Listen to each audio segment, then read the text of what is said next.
पे उस हिसाब से ग्रॉस नंबर्स आपको ज़्यादा दिखेंगे। डीआईएस की नेट बाइंग है, एफआईएस की भी छोटी सही लेकिन नेट बाइंग है करीब करीब 750 करोड़ की। और आप बार लेकर आइए एक बार ज़रा, एक बार बार दिखाता हूँ आपको। लगातार डीआईएस की बाइंग, लगातार एफआईएस की सेलिंग के बाद थोड़ी बाइंग आई है एफआईएस की। अब आपको एक सबसे इंटरेस्टिंग टेबल दिखाता हूँ।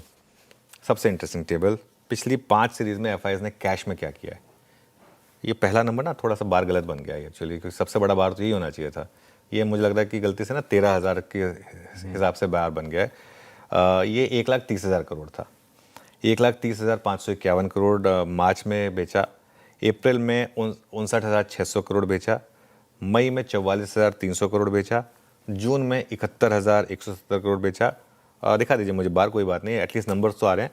और जुलाई में सबसे कम 13,400 करोड़ बेचा। तो इस मार्च को आप समझ लीजिए ये सबसे बड़ा था, 1,30,000 करोड़, और अब 13,400 करोड़। भले ही सेलिंग है लेकिन सेलिंग कितनी कम हो गई। और पिछले कुछ दिनों में बीच में फेजेस आए थे जिसमें बाइंग भी हुई थी, ठीक है।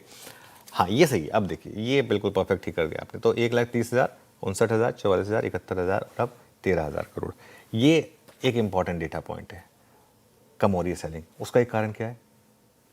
ये मोमेंटम मार्केट थी, वहाँ मोमेंटम नहीं है। देखिए एफआईएस किसी के सगे नहीं है, ना वो किसी से बहुत ज़्यादा प्यार करते हैं ना किसी से नफरत करते हैं। जब हमारी मार्केट में इतना पैसा आ रहा था ऐसा कुछ नहीं था कि भारत से प्यार हो गया था उन्हें। भारत में पैसा बन रहा था तो इसके लिए पैसा आ रहा था। पिछले 2 साल से भारत में पैसा नहीं बन रहा है तो इसके लिए पैसा बाहर जा रहा है। बहुत सिंपल है। अब जिन मार्केट में पैसा बन रहा था, अगर वहाँ पे इस तरीके के 40% क्रैश आएंगी तो वापस फिर हमारी मार्केट बेटर लगेगी। 40% गिरने के बजाय अगर 0.4% ही गिर रही है या 0.4% चल रही है तो वो बेटर ही है ना। तो अब थोड़ा सा पैसा आने की उम्मीद रहेगी। इसके अलावा इंडेक्स फ्यूचर्स में 2600 करोड़ की सेलिंग है, स्टॉक फ्यूचर्स में 2700 करोड़ की बाइंग है। अगेन ये प्योर एक्सपायरी डे फैक्टर्स हैं। With in index futures Nifty में थोड़ी ज़्यादा सेलिंग है, करीब करीब 1700 करोड़ की। बैंक निफ्टी में 600 करोड़ की सेलिंग है। वो टेबल आएगी आपकी स्क्रीन पर। आगे बढ़ते हैं फटाफट अब एक्चुअली, क्योंकि एक्सपायरी डेटा उसके लिए इसमें बहुत ज़्यादा सिग्निफिकेंस नहीं है। लॉन्ग शॉर्ट भी प्लीज़ इंडेक्स के स्टॉक्स के बस दिखा दीजिए, लेकिन कोई बहुत ज़्यादा सिग्निफिकेंस नहीं है इनका क्योंकि एक्सपायरी डे था।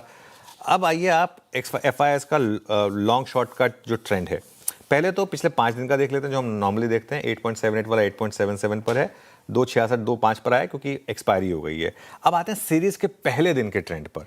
ये ज़्यादा अच्छा कंपेरिजन होता है। सीरीज के पहले दिन अप्रैल, मई, जून, जुलाई, अगस्त, सबसे खराब था हमारा अप्रैल नंबर ऑफ कॉन्ट्रैक्ट के हिसाब से। 2,64,000 पर हमने शुरुआत की थी। सबसे बड़ी रैली अप्रैल में हुई थी, याद होगा आपको, क्योंकि वो मार्च के डिजास्टर के बाद आया था। ठीक है, हाँ। तो अब अगस्त में करीब करीब 2,05,000 पर हैं हम। इंडिया विक्स हमारे कंफर्ट जोन में है, बिल्कुल कोई बिंदास, कोई दिक्कत नहीं है। 12.5 पर है, 0.79% नीचे ही है।